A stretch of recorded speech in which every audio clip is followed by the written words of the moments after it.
En 1972, en plena euforia de los movimientos por los derechos civiles, el gobierno de Estados Unidos aprobó el Equal Employment Opportunity Act, EOC. Fue un hito tan silencioso como revolucionario. Por primera vez, la ley reconocía que ni el color de la piel ni el género debían ser barreras para acceder a un puesto de trabajo o a un ascenso. Sin embargo, aprobar una ley no basta para cambiar corazones ni para que desaparezcan costumbres enquistadas. El texto legal abría una puerta, pero las prácticas cotidianas seguían ancladas en prejuicios decimonónicos. Lo veremos con el caso de Ruthie Mae Holloway, nuestra protagonista, y cómo la hipotética fábrica de Heartland Textiles encarna un ejemplo perfecto de esa tensión entre letra y espíritu de la ley. Imaginemos por un momento un polígono industrial a las afueras de Wichita, Kansas. Hileras de naves grises, chimeneas humeantes y un mar de tela arrugada que tras un proceso de máquinas ruidosas se convertía en camisas, pantalones o vestidos de algodón. Allí trabajaban centenares de operarias de costura, en su mayoría hijas de granjeros, mujeres silenciosas, que hablaban poco y cosían mucho. Hasta 1972, pocas de ellas imaginaban rozar jamás la idea de supervisar un equipo. Los cargos de mando estaban reservados casi exclusivamente a hombres, aunque rara vez tuvieran las manos curtidas por el hilo y la aguja como ninguna de aquellas mujeres. La EOC llegó en teoría para cambiar eso. Permitía a las mujeres denunciar discriminación e impedía a las empresas ignorar sus quejas sin más. Pero la realidad en Heartland Textiles demostró que sin una cultura corporativa que lo respalde la ley, puede quedar en papel mojado hasta que alguien se atreviera a desafiarla de verdad. Si nos trasladamos a España de la misma época, encontraremos un escenario parecido aunque con matices propios. En 1977, apenas 2 años después de la muerte de Franco, nuestro país aprobaba una constitución que reconocía la igualdad de derechos entre hombres y mujeres. Pero ¿cuántas empresas textiles de Barcelona o Valencia comenzaron de inmediato a promover a mujeres a puestos de responsabilidad? Muy pocas. El cambio legislativo abría la puerta, pero la resistencia cultural, la denominada ley del silencio, mantenía los techos de cristal intactos. Un buen ejemplo lo tenemos en la fábrica textil La Garrotxa de Girona, que en 1980 incluyó en sus estatutos internos una cláusula de igualdad formal para cumplir con la ley. Sin embargo, aquellas cláusulas quedaron relegadas a un rincón del archivo hasta que la presión de las operarias, organizadas en pequeños grupos sindicales, llevó a la dirección a nombrar a Carmen Martí como jefa de inspección de calidad en 1983. Carmen no solo supervisó con ojo de halcón la producción, sino que impuso protocolos de reporte que años después servirían de modelo para otras plantas, registros semanales de defectos, descansos escalonados y evaluaciones anónimas de clima laboral. Fue el principio de algo más grande y sobre todo la prueba de que sin la valentía de unas pocas, la ley queda muerta en el papel. Volviendo a Heartland, nuestro foco principal, la historia de Ruthie, comienza en 1974, apenas 2 años tras el EOC. Aquel documento legal le otorgó el derecho a presentarse al puesto de asistente de supervisora en la planta de costura. Pero ¿qué ocurría cada mañana cuando entraba por la puerta? Los muros de ladrillo parecían susurrar: aquí quien manda es un hombre, porque la ley no podía cambiar la mirada de quienes consideraban que una mujer de West Kansas no tenía edad ni temple para dirigir a un equipo de pinchadoras de tela. Y ahí radica el primer error común: creer que la legislación por sí sola transformará la cultura interna de una empresa.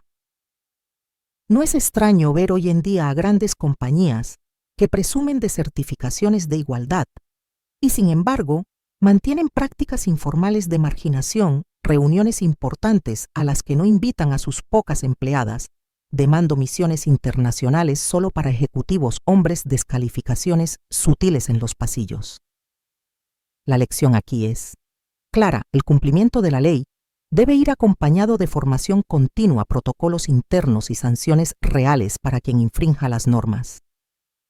La segunda pieza de este puzzle legal corporativo es la dificultad de demostrar que la discriminación existe.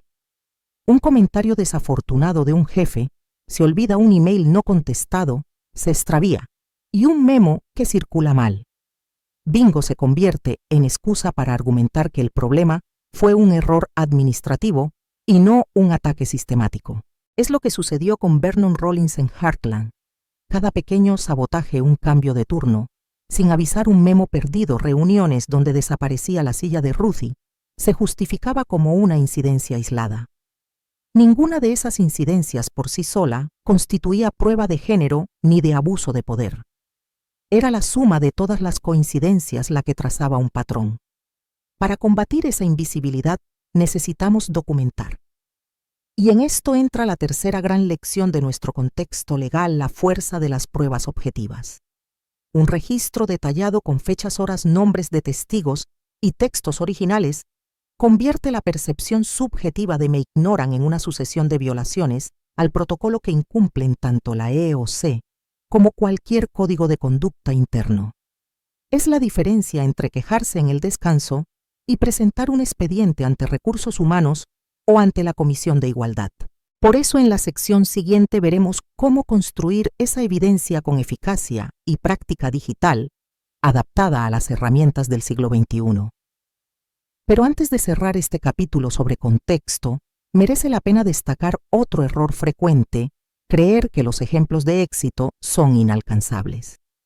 El caso de la Garrotxa no es excepcional.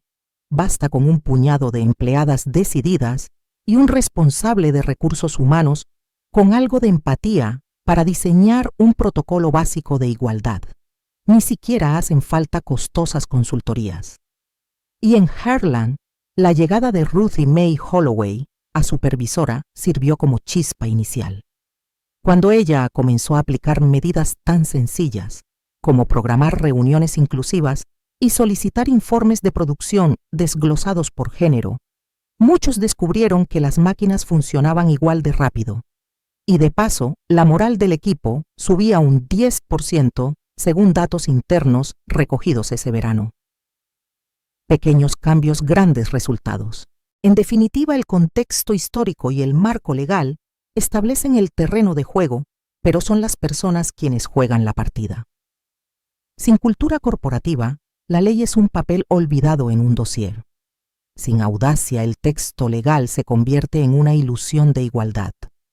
El viaje de Ruthie muestra que con valentía y documentación podemos transformar esas naves industriales grises en espacios de oportunidades reales, donde una mujer no solo cose, sino que dirige, innova y lidera. En la próxima sección profundizaremos en los desafíos y resistencias que enfrentó Ruthie al ser la primera mujer supervisora, explorando las tácticas de sabotaje que intentaron minar su autoridad y cómo estas maniobras reflejan prácticas aún vigentes en muchos entornos laborales. Cuando Ruthie Mae Holloway cruzó aquella puerta oxidada de Heartland Textiles por primera vez, como supervisora entró en un campo de minas silencioso. Lo que para ella era un merecido ascenso, tras años de esfuerzo para muchos hombres y algunas mujeres con esa misma mentalidad, fue una señal de alarma. ¿Cómo se atreve una chica de Kansas a decirnos qué hacer? Aquel choque no se produjo con un estallido dramático, sino con un goteo constante de sutiles indicios de resistencia. La primera vez que Ruthie sintió el frío de esa resistencia fue al asistir a su primer comité de supervisores. A su llegada, el asiento que le correspondía había desaparecido. Nadie acusó al portero. Simplemente, cuando ella miró con ojos incrédulos a sus compañeros, sus miradas se desviaron hacia la pantalla de presentación o al suelo. Probablemente es el conserje, comentó con sonrisa fingida Vernon Rollins. No sabía que necesitábamos silla para ahí. Un murmullo de risas contenidas recorrió la sala.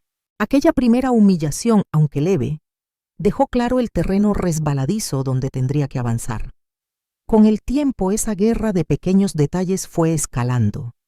Cambios de turno planificados sin avisar a su supervisión memos retenidos hasta después de la fecha límite, informes de producción filtrados a otros jefes y jamás a ella. En un caso le llegó la noticia de que su departamento empezaría 1 hora más tarde, con la consecuencia de varias máquinas en parado. Cuando Ruthie reclamó explicaciones, Rollins afirmó que efectivamente él se lo había solicitado. Pero aquel día, la planta perdió $500 en materia prima, y para colmo, la culpa recayó sobre Ruthie, que recibió una amonestación formal. Fue su primera gran derrota pública. En España, casos similares han sucedido lejos de las fábricas. Piensa en esa oficina moderna de una consultora tecnológica en Madrid, donde Mercedes, una ingeniera de proyectos, comenzó a coordinar un equipo de 20 programadores. Sus reuniones eran ignoradas, los desarrolladores aparecían tarde. Los temas de agenda cambiaban sin previo aviso y las decisiones que ella tomaba se descalificaban diciendo que no entendía la complejidad del código. Cada vez que Mercedes proponía una solución, se topaba con un silencio expectante que semanas después veía reproducida bajo la firma de uno de sus compañeros. Aquella es la táctica clásica del manineo: rehuir la autoría de las ideas de una mujer para desprestigiarla y a la vez robarle el crédito. Las microagresiones fueron otro frente de combate.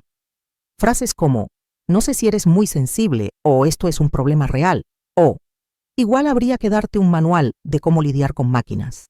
Estas últimas, dirigidas por Rollins en voz alta sobre la línea de confección, son armas eficaces porque al cuestionar la percepción de la víctima, generan inseguridad.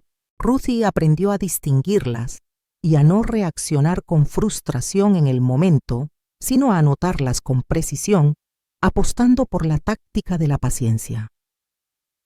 Un error frecuente que vemos en entornos laborales actuales es confundir cortesía con condescendencia. Cuando un compañero te dice, ¿quieres que te ayude con eso?, la oferta puede esconder la idea de no confío en que sepas hacerlo sola. Hay quien acepta ese apoyo sin darse cuenta de que en realidad le están anulando autoridad. Ruthie, en cambio, detectó a tiempo esas ayudas no solicitadas y las documentó como parte de una cadena de sabotajes. Un mecánico del taller le instalaba mal unas piezas de la máquina para después demostrarle su inapetencia. Un jefe de almacén alteraba el pedido de hilos faltantes para que ella tuviera retrasos en su área. Todo formaba un puzzle de humillaciones calculadas. Aún así, no todo fue obra de Rollins. Hubo hombres que, por puro miedo a perder su cuota de poder, prefirieron mirar hacia otro lado. A veces el silencio cómplice es más letal que el ataque directo. De hecho, durante ese primer mes, cuando Ruthie pidió apoyo a sus colegas masculinos, muchos bajaron la mirada y negaron con la cabeza como si tocara que el tema pudiera salpicarles. En España vemos lo mismo: compañeros que dan la espalda al verse implicados en una situación de injusticia por no meterse en líos. Aquello le enseñó a Ruthie que su batalla no solo era contra Rollins, sino contra un sistema que premiaba la obediencia y el encubrimiento. Un tercer frente de resistencia fue la actitud de algunos clientes externos. A los representantes de la gran cadena de Dallas que visitaron Heartland para una auditoría, se les llevó a tomar nota de los defectos de un lote. Rollins les mostró camisas con costuras mal alineadas, fingiendo que venían de la sección de Ruthie. Aquello casi le costó a ella no solo la credibilidad, sino también un contrato valioso. Cuando ella les explicó con tranquilidad que esas muestras usaban un marcador interno de hilo distinto al suyo, provocó un instante de desconcierto que al final desembocó en un marcador de confianza mutua. Los compradores pasaron de ser jueces sospechosos a aliados que confirmaron la calidad de su equipo. Fue la primera vez que un cliente escuchaba directamente a una supervisora mujer de fábrica. En España, recordamos el caso de una empresa de Valencia cuyo director comercial viajó a Frankfurt para visitar clientes. Cuando el cónsul femenino presentó los avances, hubo un momento de asombro seguido de un interés sincero. Esa capacidad de revertir la duda en oportunidad fue clave en ambos escenarios. Los desafíos que Ruthie enfrentó no solo surgían de un enemigo concreto, sino de un entorno cultural que veía la igualdad como una amenaza. ¿Cuántas veces hemos oído las mujeres somos buenas para el trabajo en equipo, pero no para mandar? Ese prejuicio totalmente extrapolable al mundo ibérico actúa como una valla invisible, permite la integración a nivel de colaboradoras, pero empuja hacia abajo la ambición de liderar. Un error habitual es minimizar estas frases como bromas de pasillo. Sin embargo, reproducirlas sin contestarlas perpetúa la creencia de que la capacidad de mando y la feminidad son incompatibles. Ruthie también advirtió la trampa de los elogios con truco. Un día, Rollins se acercó a su despacho y le dijo con tono paternalista: «Me alegra ver que te esfuerzas tanto, Ruthie. No todos los días una chica de tu edad se toma esto tan en serio». Lo que a primera vista sonaba a reconocimiento era en realidad una manera de recalcar su supuesta inferioridad. La lección que ella extrajo fue no aceptar ese tipo de cumplidos y responder con hechos. «Gracias, señor Rollins. Mañana le presentaré el informe de producción con las métricas actualizadas». Con ese gesto, enfrió el halago y demostró que la mejor respuesta a un menosprecio es la competencia. Por último, la fatiga emocional se convirtió en un rival silencioso. Las noches sin dormir preocupada por el siguiente sabotaje. Los domingos repitiendo en su mente cómo argumentar ante Hargrove. La sensación de no poder confiar ni en su sombra. Todo ello pudo haberla derrumbado. Muchas mujeres en España y Latinoamérica sufren el síndrome de desgaste del pionero. Cuando eres la primera en tu campo o en tu empresa, no solo soportas la presión de tus tareas, sino la responsabilidad de representar a todo tu género. Equivocarte ya no es un fallo personal, sino una mala carta para todas las que te seguirán. Reconocer esa carga fue esencial para Ruthie, y aún así decidió no ceder. Su valentía radicó en entender que aunque el camino estuviera sembrado de espinas, su estela allanaría el trayecto para muchas más. En un mundo ideal, las organizaciones deberían identificar estas resistencias y actuar antes de que se conviertan en política de empresa. Capacitar en micromachismos, establecer canales anónimos de reporte, crear protocolos de acompañamiento a las víctimas. Son medidas que en los 70 tardaron décadas en implantarse y que hoy día aún muchas compañías ignoran. Para cerrar esta sección, recordemos el error más común: esperar que la igualdad llegue por sí sola. No basta con nombrar a una mujer en un cargo. Hacerla prosperar requiere desmontar cada barrera invisible y visible con políticas claras, seguimiento cercano y, sobre todo, un compromiso real desde la dirección. En la siguiente parte, exploraremos estrategias de documentación y construcción de evidencia, aprendiendo de Ruthie cómo transformar cada incidencia, por pequeña que sea, en un bloque sólido de pruebas capaces de revertir incluso las humillaciones más sistemáticas. Esa noche, tras un día agotador de reuniones sin respuestas y de accidentes sospechosos que ralentizaban su departamento, Ruthie Mae Holloway comprendió que la tinta de su firmeza debía ser más poderosa que el presunto poder de quienes intentaban minarla. No bastaba con anotar mentalmente cada desplante, necesitaba un método sistemático para convertir cada injusticia en un testimonio irrefutable. Así nació su cuaderno de pruebas, que con el tiempo se volvió su talismán y su ametralladora silenciosa contra el machismo organizado. 1. Elegir el soporte adecuado. En 1974, un simple cuaderno de espiral de 20 centavos era oro puro para Ruthie. Lo llevaba siempre en el bolso, justo entre la libreta de rutas de la línea de producción y su pañuelo de algodón limpio. Hoy, en cambio, tenemos infinitas opciones digitales.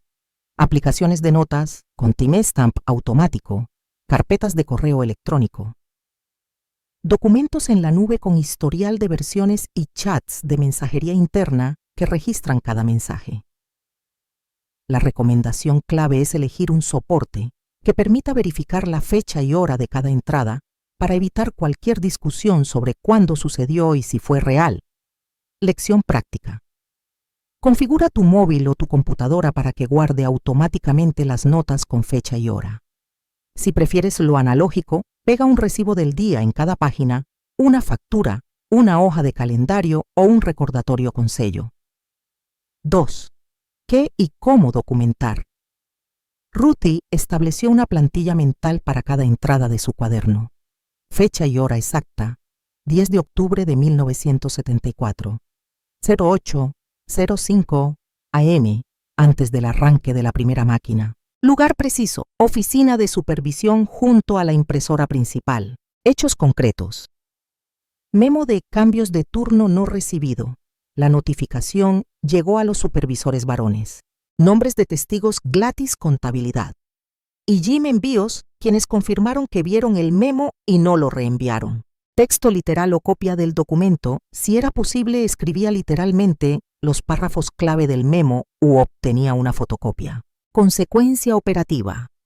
Pérdida de 20 unidades de tela por paro de máquina. 200 USD de coste extra. Con ese molde cada página era un bloque de evidencia hermético que no dejaba margen para la duda. En el ámbito ibérico, donde muchas veces priman los dimes y diretes, adoptar una rigidez similar agiliza cualquier investigación interna o conflicto ante tribunales laborales. Ejemplo práctico. Carla, responsable de un proyecto en una consultora de Barcelona, empezó a copiar directamente los emails en un documento compartido.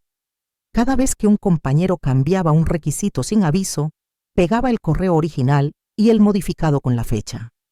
Tras 3 semanas, su carpeta de incidencias sirvió para ganar un arbitraje laboral y demostrar que le alteraban el scope para afectar sus KPIs. 3. Clasificación y respaldo de la información. Ruthie no dejaba sus cuadernos apilados. Cada uno tenía un separador de color, con un índice de temas. El primer cuaderno cubría sabotajes al papeleo, el segundo incidencias con turnos y el tercero las interferencias directas de Rollins en calidad. De este modo, cuando llegó el momento de presentar los hechos a Hargrove, no tuvo que buscar en un desorden imposible.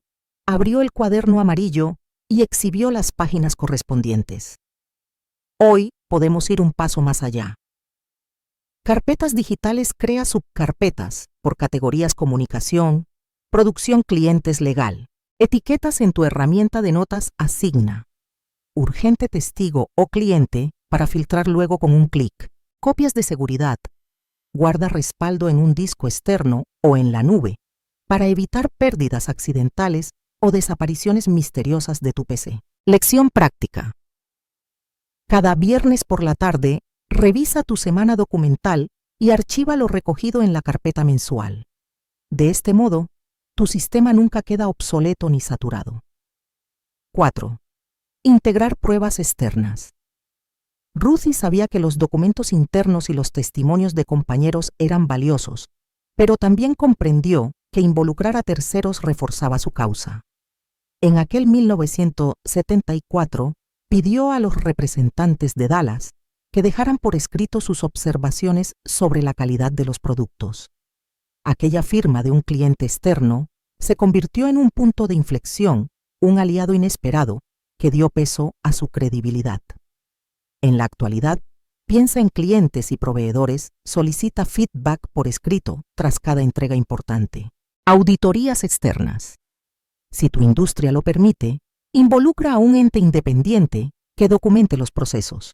Capturas de pantallas ante incidencias en software o sistemas de gestión, haz screenshot y guárdalo en tu carpeta de pruebas. Ejemplo real. Javier, coordinador de una startup en Valencia, enfrentó bloqueos en su presupuesto. Solicitó a la consultora financiera un informe formal de los retrasos en los pagos. Ese PDF sellado se volvió parte esencial de su reclamación interna, sí. Proteger la confidencialidad. El cuaderno de Ruthie estaba oculto en un viejo bote de flores en casa, lejos de miradas indiscretas. Un error frecuente al documentar es no salvaguardar el material, dejar notas en el escritorio o compartir la carpeta con permisos demasiado abiertos, para evitar filtraciones. Uso de contraseñas. Protege tus archivos digitales con clave. Almacenaje físico. Seguro, si usas papel, guárdalo en un cajón cerrado o en un sitio personal fuera de la oficina. Control de acceso limita a las personas que saben de tu sistema, solo aquellos aliados de máxima confianza, y explícales la importancia de la discreción. Lección práctica. Crea un archivo cifrado con herramientas gratuitas, por ejemplo, VeraCrypt, para tus documentos más sensibles y guarda la contraseña en un gestor seguro. ¿Qué? Presentar la evidencia con eficacia. Llegó el momento clave. Ruthie pidió audiencia con Hargrove. No llevaba un folio suelto ni un discurso improvisado. Abrió su cuaderno frente a él, desplegó las páginas con caligrafía clara y leyó los hechos uno a uno como si narrara un caso judicial. La pausa calculada entre cada frase y el contraste visual de las páginas impecables hicieron el resto. Su jefe no pudo ignorar lo evidente. Para trasladar esto al ámbito actual, resumen ejecutivo, prepara un resumen de 1 o 2 páginas al inicio de tu informe. Presentación visual. Si es posible, grafica las incidencias en una línea temporal o en un diagrama de barras para destacar aumentos súbitos de problemas. Documentos anexos, adjunta solo lo necesario sin saturar. Deja el grueso de pruebas en un repositorio al que puedas dirigir al interlocutor. Ejemplo exitoso. Ana, gerente de operaciones en Sevilla, elaboró un PDF con cronograma de incidencias y lo presentó en una reunión de comité. Su gráfico de barras mostraba claramente el pico de errores tras cada ausencia de recursos humanos. Aquella imagen fue determinante para activar una investigación interna. Convertir la documentación en caso de cambio cultural. El mayor triunfo de Ruthie no fue expulsar a Rollins. Fue que al exponer su proceso enseñó a otras operarias a hacerlo. Su cuaderno no solo sirvió para su defensa personal, sino que se convirtió en un manual tácito. Varias compañeras empezaron a registrar sus experiencias, y en poco tiempo la dirección de Heartland adoptó un protocolo interno de incidentes basados en su ejemplo. La norma pasó a ser: si algo incomoda, documenta. Hoy en España y Latinoamérica, muchas organizaciones han implementado buzones digitales de quejas y sugerencias. Sin embargo, pocas acompañan esas herramientas de un entrenamiento práctico sobre cómo documentar de forma efectiva. Acá yace otra lección: no basta con dar un formulario. Hay que enseñar a rellenarlo con rigor, ofreciendo ejemplos de entrada y un proceso de validación posterior. Lección práctica final. Organiza un pequeño taller en tu equipo para compartir la metodología de la plantilla de Ruthie y distribuye un modelo de notas. Explica el sistema de fechas testigos y consecuencias y haz una práctica con casos simulados. En la próxima sección descubriremos cómo construir alianzas sólidas y comunicar asertivamente esta información para que tu documentación no solo sea un archivo escondido, sino una palanca de cambio real dentro de tu organización. Cuando Ruthie descubrió el poder de la documentación precisa, comprendió algo más. Necesitaba más que pruebas. Necesitaba aliados dispuestos a respaldar sus palabras. Porque en cualquier organización, la fuerza bruta o el expediente cerrado tienen más impacto si van acompañados de un coro de voces que las respalden. Así empezó su segunda gran estrategia: tender puentes con quienes podían amplificar su mensaje y sostener su credibilidad. 1. Identificar aliados clave. El primer instinto de Ruthie fue buscar dentro de su entorno inmediato quienes habían visto algo, quienes compartían su frustración. Descubrió figuras inesperadas. Gladys en contabilidad. Una mujer veterana prudente, acostumbrada a lidiar con números y facturas. Jim de envíos, un joven amable que manejaba las órdenes de salida y sabía de primera mano cuándo los plazos se alteraban. Ellen en recursos humanos, discreta, con acceso a los registros formales de la empresa y una cierta empatía que pocos imaginaban. Pero también aprendió a mirar más allá de la fábrica, el equipo de ventas de Dallas, el supervisor de mantenimiento y, por último, los clientes finales. Con cada nuevo contacto, construyó un mapa de influencia que excedía el estrecho ámbito de la línea de producción. Lección práctica. Haz una lista de personas fuera de tu equipo, inmediato, con contabilidad legal, Atención al cliente y proveedores. Pídeles pequeñas confirmaciones por escrito o verbalmente y regístralas como parte de tu dossier. 2. Ganarse la confianza de los aliados. No basta con señalarles un problema. Es esencial demostrar que tu objetivo no es hacer una denuncia vengativa, sino buscar soluciones que beneficien a todos. Ruthie lo hizo así. Empatía inicial, se comprometió a escuchar antes de hablar.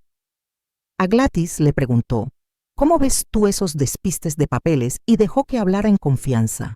Pequeñas pruebas antes de revelar su notebook, compartió un resumen de una sola entrada, donde el impacto económico era claro. Gladys pudo verificar el memo falso y el coste real, y eso bastó para ganarse su apoyo. Claridad de propósito en cada conversación destacaba que buscaba mejorar la eficiencia de la planta para todos, no solo defenderse a sí misma. Esta visión común convirtió la anécdota personal en una causa compartida. Ejemplo local. En una consultora de Valencia, María comenzó con su responsable de finanzas mostrando datos de facturación retrasada. Le explicó que su meta era evitar recortes y no buscar culpables. Al percibir su buena fe, él accedió a imprimir correos electrónicos antiguos para el dossier. 3. Comunicación asertiva en reuniones. A la hora de exponer un problema, Ruthie evitaba el reproche emocional. Tú me ignoras, y prefería el dato objetivo. El viernes pasado no recibí el memo a las 8:00 am y perdimos 20 camisas. Esa fórmula. Hecho plus impacto. El memo no salió el 5 de agosto. Consecuencia, se retrasó el envío y sufrimos una penalización de $300. Solicitud concreta. Necesito que establezcamos una confirmación de recepción automatizada. Con este estilo calmado y directo, sus interlocutores no debían defenderse de un ataque personal, sino colaborar en un proceso de mejora. Eugene vio cómo la tensión bajaba cuando en lugar de culpar proponía soluciones. Buen consejo. Durante las presentaciones usa frases de nosotros y la planta. Para que nuestro equipo funcione mejor, propongo: evita el yo o tú, que suelen crear muros de defensa. 4. Elaborar un plan de presentación compartido. En la reunión con Hargrove, Ruthie no fue sola. Invitó a Gladys y a Jim. Precisó un pequeño guión. Ella abriría con la exposición cronológica.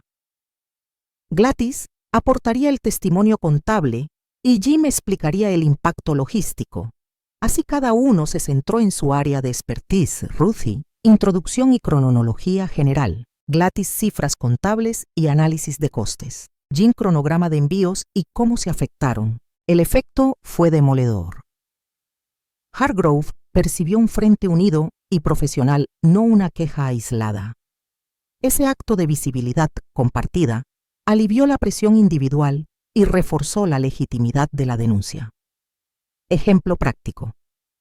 En Barcelona, un colectivo de diseñadoras gráficas presentó juntas sus demandas al director creativo. Una habló de plazos, otra de calidad y la tercera de clima laboral. El director percibió una amenaza colectiva que resultó más difícil de ignorar que 3 reclamos separados. 5. Uso de herramientas colaborativas.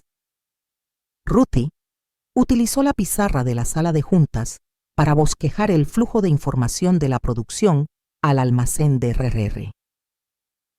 HH, a contabilidad y de allí a clientes. Al mapear visualmente el proceso, pudo señalar en qué eslabón Rollins introdujo las distorsiones. Esa representación gráfica hizo clic en varios directivos acostumbrados a la visión numérica. Hoy contamos con opciones digitales, mapas mentales en línea Miro o MindMeister, documentos colaborativos Google Docs con comentarios en tiempo real, presentaciones interactivas, Canva o PowerPoint compartido donde cada aliado añade su sección. Lección práctica. Antes de la reunión, crea un diagrama de flujo y compártelo con tus aliados. Pídeles que revisen y añadan puntos antes de la sesión plenaria. C6. Mantener el equilibrio emocional. Construir alianzas no es un camino gratuito. Algunos se asustan o se retiran. Ruthie vivió el desprecio de compañeros que al verse involucrados le insistían en que era demasiado valiente o mejor dejarlo pasar. La presión social de grupo puede hacer la prueba de fuego de tus convicciones, porque cada vez que un aliado abandona, ves tu camino más solitario. Para no caer en la frustración, ella aplicó estas prácticas. Descansos regulares cada 2 semanas quedaba con una amiga fuera del trabajo para hablar de cualquier cosa menos de la fábrica.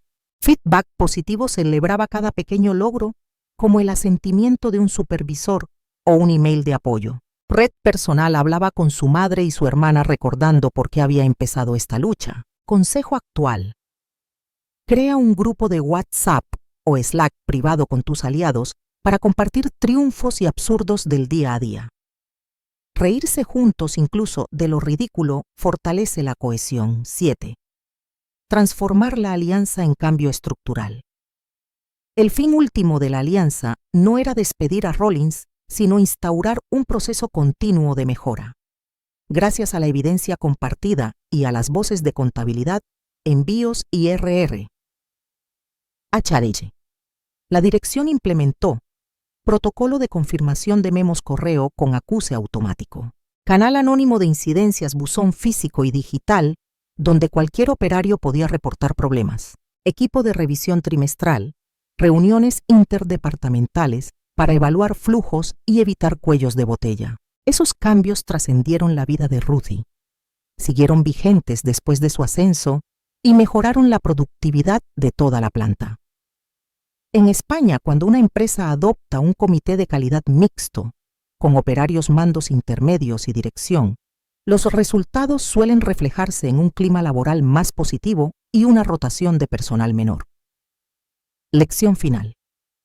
No te quedes en la anécdota personal. Impulsa el diseño de políticas claras. Convierte tu caso privado en un manual corporativo que perdure.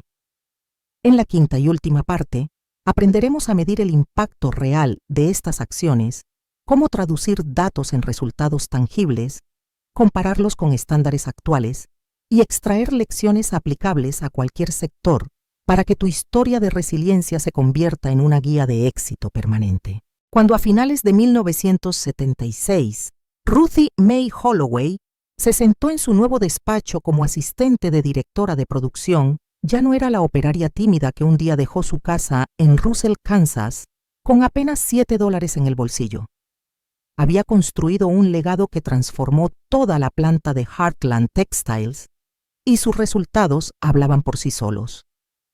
Más allá de la victoria personal contra Vernon Rollins, su propuesta de cambio logró convertir un área de fricciones constantes en un modelo de eficiencia, colaboración y crecimiento que resonó en toda la región. Hoy, a casi 5 décadas de aquel triunfo, vale la pena desglosar cómo medir ese impacto y extraer lecciones prácticas para cualquier profesional, sea cual sea su sector. 1. Indicadores de éxito antes y después. Ruthie trabajó codo con los departamentos de contabilidad, calidad y recursos humanos para definir 4 métricas clave. Productividad. Cantidad de piezas confeccionadas por turno. Tasa de defectos, porcentaje de productos rechazados en control de calidad. Retención de personal, proporción de operarias que renovaban contrato cada trimestre. Satisfacción del cliente, índice de devoluciones y reclamaciones de grandes cuentas. Al comparar los datos de enero-junio de 1974, antes de su ascenso, con los de enero-junio de 1977, tras implementar sus mejoras, obtuvieron estos resultados. Aumento del 7% en productividad. Cada turno producía 200 piezas más, lo que suponía un ingreso adicional de $8,000 al mes. Reducción del 30% en defectos. Los costos de reprocesos y materiales desechados bajaron de $6,800 a $4,760 desde semestrales. Incremento del 15,8% en retención. Menos rotación significó ahorro en entrenamiento y reclutamiento, aproximadamente $3,500 USD al año. Descenso del 60% en reclamaciones fortaleció la reputación con clientes clave, allanando el camino para nuevos contratos. Estos indicadores no fueron meros números en un informe. Sirvieron de argumento sólido cuando Ruthie presentó ante la dirección regional la propuesta de abrir una línea de producción adicional que finalmente se aprobó en 1978.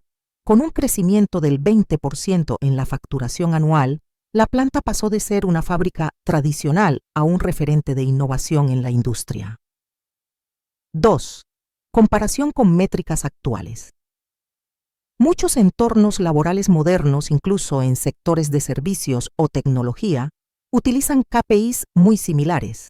Por ejemplo, en un call center, el tiempo de resolución equivale a la productividad y el índice de satisfacción cumple la función de las reclamaciones. Si trasladamos la experiencia de Ruthie a un equipo de soporte de 20 agentes, estos datos sugerirían mejorar la resolución en primera llamada en un 15%, reducir las escalaciones de clientes en un 30%, aumentar la retención de personal en un 12%, disminuir los tickets reabiertos en un 60%. En un entorno digital actual, esto podría lograrse con checklists colaborativos, scripts compartidos y sistema de feedback inmediato muy parecido al protocolo de confirmación de memos que instauró Ruthie. La lección es que con datos claros y comparables, cualquier equipo puede replicar su estrategia. 3. Lecciones extrapolables a cualquier sector. A partir de la transformación en Heartland, podemos extraer 4 lecciones fundamentales. Define tus KPIs y mide antes-después. Sin una línea de base, no sabrás si tus acciones tienen efecto. Como hizo Ruthie, registra la productividad y calidad actuales antes de proponer cambios. Convierte la queja en propuesta, no basta con señalar un problema. Acompaña cada incidencia de una solución concreta. En lugar de decir, no recibí el memo, propón un sistema de confirmación con timestamp. Comparte tus resultados. Cuando un logro beneficia a todos, comunica los números a tu equipo y a los superiores. Genera orgullo y refuerza el compromiso colectivo. Documenta tu metodología, crea un manual interno o una guía paso a paso como el modelo de cuadernos de Ruthie. Así tu estrategia perdura más allá de una persona. Estos principios son válidos tanto en una fábrica textil de los 70 como en una startup tecnológica de hoy. La esencia radica en el rigor de la medición, la claridad de la comunicación y la capacidad de convertir datos en decisiones. 4. Checklist de implementación. Para poner en marcha esta metodología en tu entorno, te propongo un sencillo checklist, revisión legislativa y de políticas internas. Conoce las leyes y reglamentos de tu país. Consulta los procedimientos formales de tu empresa para reportar incidencias. Establecimiento de métricas clave. Identifica 3-5 KPIs relevantes: productividad, calidad, retención, satisfacción. Recoge datos históricos de al menos 3 meses para tu línea de base. Creación de un sistema de documentación. Elige herramienta digital o cuaderno físico con timestamp. Define plantilla, fecha y hora, lugar. Descripción, testigos, impacto. Generación de alianzas. Lista de 5 contactos clave en otros departamentos. Plan de acercamiento y empatía para compartir primeros hallazgos. Prototipo de presentación. Resumen ejecutivo de 2 páginas. Visualización gráfica, línea temporal o barras comparativas. Anexos con pruebas seleccionadas. Seguimiento y ajuste. Reuniones trimestrales para revisar KPIs. Actualización de documentación y manual interno. Reconocimiento de logros con el equipo. Con este recorrido, no solo habrás emprendido un caso puntual, sino que habrás instaurado un modelo de mejora continua que, al igual que en Heartland, convierta cada trimestre en una oportunidad de progreso. 5. Errores frecuentes y cómo evitarlos. Durante su trayectoria, Ruthie advirtió una serie de deslices que podían poner en peligro la efectividad de la estrategia. Te comparto los más comunes y sus antídotos. Error: abandonar la documentación tras el primer éxito. Antídoto: fija un recordatorio mensual para actualizar tu cuaderno o carpeta digital. Error: presentar demasiada información de una sola vez. Antídoto: prioriza las pruebas más impactantes y deja el resto en anexo accesible si se solicita. Error: convertir cada incidencia en una queja. Antídoto: por cada problema documentado, sugiere una acción correctiva concreta. Error: no comunicar resultados intermedios. Antídoto: envía informes breves, un slide después de cada campaña de mejoras, celebrando avances aunque sean modestos. Error: trabajar en solitario. Antídoto: mantén activa tu red de aliados. Comparte progresos cada 2 semanas y reconoce su aporte. Evitar estos tropiezos garantiza que tu impulso inicial no se diluya con el tiempo y que tu sistema de documentación triplete de KPIs, alianzas, se consolide como una cultura de trabajo. 6. Reflexión final de la historia personal. Al legado colectivo hoy. Mientras el sol se filtra por las ventanas de tu oficina o taller, piensa en la imagen de Ruthie Mae Holloway, al alzar su cuaderno ante un despacho lleno de hombres incrédulos. Esa escena encierra una verdad universal. El cambio real surge cuando combinamos hechos, voz y comunidad. Su travesía no fue solo un acto de justicia personal, sino el comienzo de un legado que permitió a otras mujeres alzar su mirada y aspirar a puestos de mando. Quizá tú no estés en la cubierta polvorienta de una fábrica textil, pero seguramente enfrentas desafíos similares, proyectos boicoteados, ideas usurpadas o decisiones tomadas a tus espaldas. La mejor respuesta no es alzar la voz con ira, sino empuñar tus datos, sumar aliados de buena fe, medir con rigor y compartir resultados con generosidad. Si adoptas este enfoque, no solo resolverás tu conflicto inmediato, sino que contribuirás a cambiar la cultura de tu organización. Como dijo Ruthie al concluir su carrera, documentación, procedimiento y aliados son las armas del guerrero silencioso. Hoy, esas armas están al alcance de todos y solo queda dar el primer paso: abrir tu cuaderno digital o de espiral y comenzar a escribir tu propia victoria.